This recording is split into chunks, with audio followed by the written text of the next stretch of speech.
एवढे पेरू मिळाले त्या झाडाचे. हाय हॅलो नमस्कार, मी ज्योती तुम्हा सर्वांचे अगदी मनापासून स्वागत करते माझ्या आणखी एका नवीन ब्लॉगमध्ये. कसे आहात सगळे? होप सो मस्त आणि मजेतच असाल, आणखी असायलाच हवं. तर आम्ही आलो आहे गावी आणि दुपारचे थोडा असं बाहेर फिरण्यासाठी आलो आहे जेवण करून. आणखी उन्हाळ्यामध्ये ना आमच्याकडे काय काय म्हणजे रानमेवा असतो ते थोडंफार तुम्हाला दाखवणार आहे. तर इथे दाखवते बघा.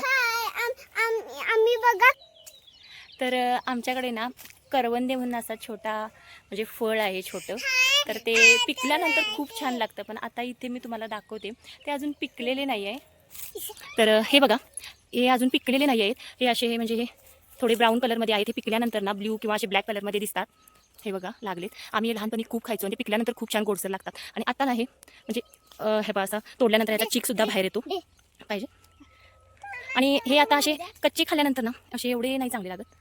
हे असे काटेरी झाड असते आणि इथे हे जे पळसाचे झाड आहे त्या पळसाची ही पाणी आम्ही अशी तोडून घ्यायचो आणि त्याच्यावरती घेऊन ना हे करवंदे आम्ही खायचो.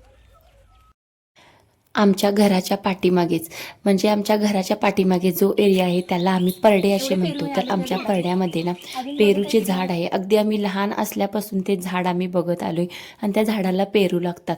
तर आता आम्ही गावी गेलो होतो, तर आम्ही गावी गेल्यापासून दररोज 2 ते 3 दररोज पेरू खायला चालू होते. घरचे सगळे कट करून सगळे एक एक स्लाईस आम्ही खायचो. आणि मी असे पेरूचे झाड बघायला गेली होती, तर तिथे मला भरपूर पेरू पिकलेले दिसले.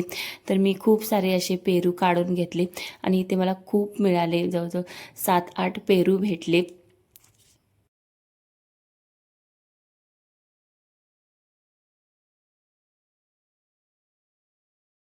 तर आता मी तुम्हाला अननसचे झाड दाखवणार आहे. अननसचे झाड कसे असते तर हे बघा, इथे हे अननसचे झाड आहे. पूर्ण काटेरी असे झाड असते आणि ह्याला हे अननस लागले. आणि ह्या अननसला पुढं जो हा कोंब येतो ना, हा कोंब, तर हा कोंब काढल्यानंतर ना पुन्हा त्याचं झाड लावलं जातं. म्हणजे जेव्हा आपण अननस काढतो तेव्हा त्याचा हा कोंबसुद्धा कट करून तो पुन्हा लावला जातो असा झाड बनवून, आणि त्याला पुन्हा असे अननस लागते. तर अशी ही अननसच्या झाडाची प्रोसेस असते.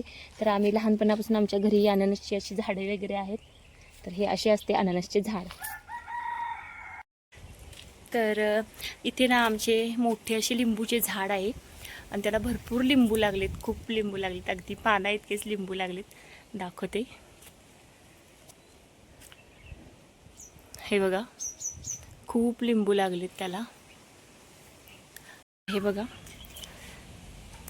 हे असे लिंबूचे झाड आहे, भरपूर लिंबू लागले त्याला, खूप आहेत. ते बघा सगळे असे लिंबूच लिंबू लागलेत.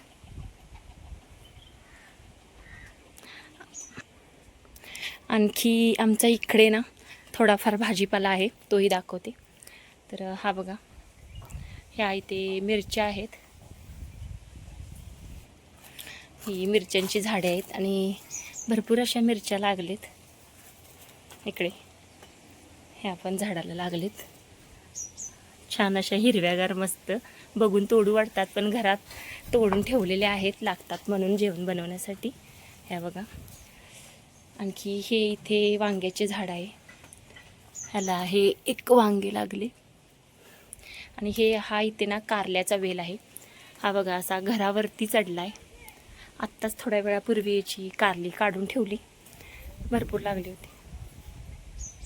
आणखी हे इथे बघा, आमच्या परड्यामध्येच ना भंपरचे झाड आहे. ह्याला खूप भंपर लागलेत.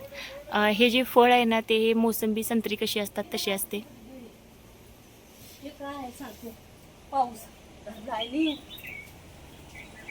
तर मंडळी, आजच्या व्हिडिओमध्ये थोडंफार मी गोष्टी काही अशा दाखवल्या, म्हणजे गावाकडे काय काय असते, कोणती फळं असतात.